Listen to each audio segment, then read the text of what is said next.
कभी शांति, कभी सुख, कभी ऐश्वर्य ये टिकेगा नहीं और दुर्गति निश्चित हो जाएगी। बहुत ध्यान से सुने। एक श्लोक में 6 दोष और दूसरे श्लोक में 7 दोष। उपासक को कभी इन दोषों को अपने अंदर टिकने नहीं देना चाहिए। और जो संसार के मार्ग में चल रहे हैं, अगर इन दोषों में चलेंगे तो वो जो आपके पुण्य कर्मों से ऐश्वर्य है भी वो नष्ट हो जाएगा। आप दुख, चिंता, शोक से ग्रसित होकर बड़ा दुख में जीवन व्यतीत करेंगे और आपकी गति बिगड़ जाएगी, दुर्गति हो जाएगी। विकत्थनः स्पृहायुर्मनस्वी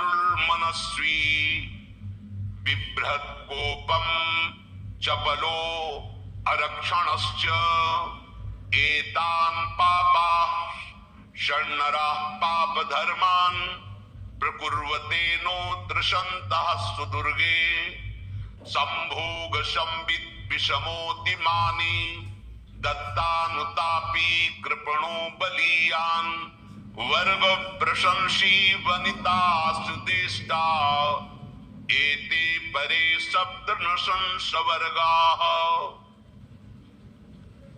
जो अपने मुख से अपनी बड़ाई प्रशंसा करता है, ये 13 लिख लो दिमाग में, डायरी में, क्योंकि ये नोट हो रहा है, आवाज डाली जाएगी, आप बार बार सुन, इनसे बचिए। अपनी बड़ाई, अपनी प्रशंसा कभी अपने मुख से नहीं करना, नहीं तो आपके पुण्य नष्ट हो जाएंगे, बुद्धि भ्रष्ट माने गिर जाएगी। अगर परमार्थ में चल रहे तो भी, और व्यवहार में तो पुण्य नष्ट हो ही जाएंगे। बुद्धि गिरी हुई तभी ऐसी बात होती है। और ये दोष बहुतायत है, ये बहुत प्रभावशाली है। अपनी बड़ाई मारना, इसको देख लो, पकड़ो, सत्संग है। अपने मुख से कभी अपनी बड़ाई ना करना।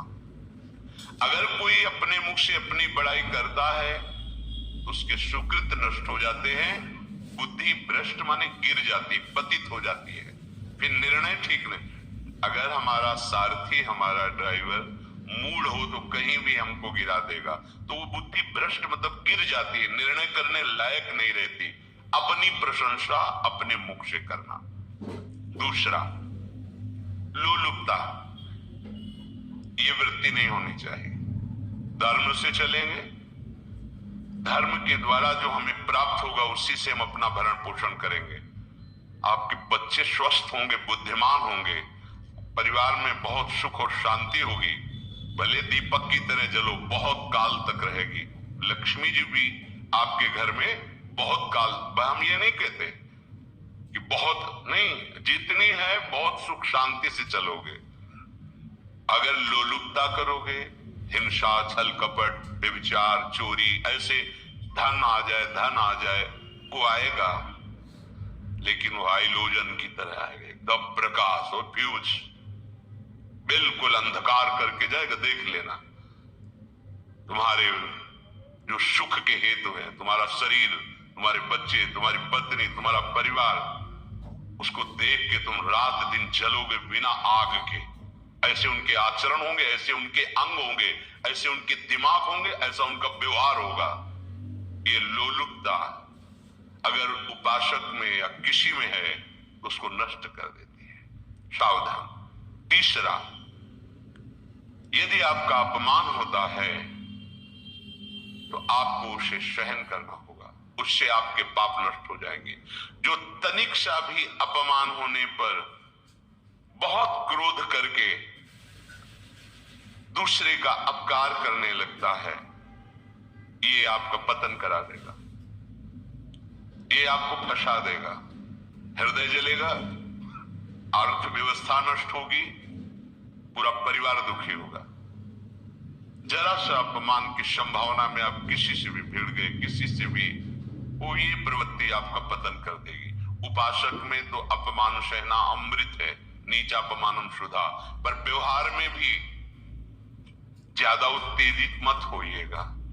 ये तो कुछ मिनट की बात है, अगर आपने उसे मारा पीटा, रिपोर्ट हुई, कानून की, वो फंसते चले जाओगे, अर्थ जाएगा, समय जाएगा, चिंतन जाएगा, बहुत तरह से हानि हो जाएगी। अगर आप सह गए तो आपका सहना उसके लिए आग बन जाएगा। उमा क्षमा सापो होते भारी, तुम्हें दंड देने की जरूरत नहीं, उसका एक कर्म ही उसे दंड दे देगा। आप शांत हो जाइए, आप सत्संगी हैं, आप शांत रहिए। चौथा, निरंतर क्रोध और उसका चिंतन। बैठे बैठे बस द्वेषियों का चिंतन ही हो रहा है, अंदर क्रोध का चिंतन और द्वेषियों का चिंतन ही हो रहा है। द्वेष भरी बातें, द्वेष भरे क्रियाएं, उन्हीं का चिंतन करके जलते रहना क्रोध से। उपासक को तो क्रोध करना ही नहीं चाहिए, बहुत शांत। ठीक है, अभ्यास में कभी क्रोध हो सकता है, उसको भी समन करो, अंदर से प्रायश्चित जैसा कि अब गलती हुई, आगे नहीं करेंगे। और व्यवहार में भी क्रोध को आप पीना सीखें। अगर बार बार आपका क्रोध प्रकट होता ही रहेगा, आपका स्वभाव बिगड़ जाएगा, आपके पुण्य नष्ट हो जाएंगे और आपका जीवन नष्ट हो जाएगा। देने वाला उतना दे देगा, आपको आनंदित रहो। पैसा खर्चा, सब पूरे जीवन का विध्वंस मचा दिया क्रोध ने।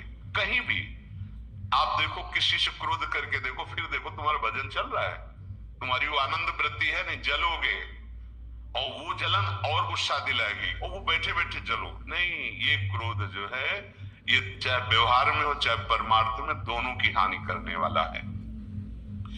और आश्रित जनों की रक्षा न करना। अगर कोई भाग कर आपके पास आ गया है, कोई पशु पक्षी या कोई मनुष्य, आपको चाहिए कि अब चाहे हमारे पहले प्राण जाए, उसकी रक्षा करेंगे।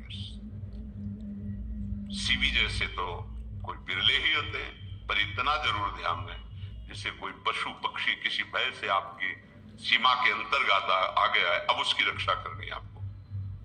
अगर आप स्वयं मार देते हैं या मरवा देते हैं, या आपके सुकृत नष्ट कर देगा, या आपकी दुर्गति का कारण बन जाएगा।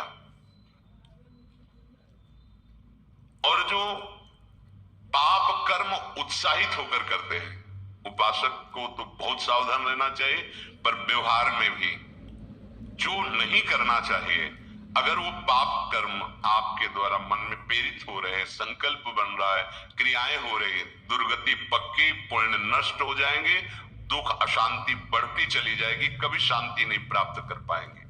ऐसा नहीं कि जो मन में आवे सो करे। पापाचरण निडर और उत्साहित होकर करना, अगर ऐसे लक्षण है, निश्चित दुर्गति होती है। ये 6 है।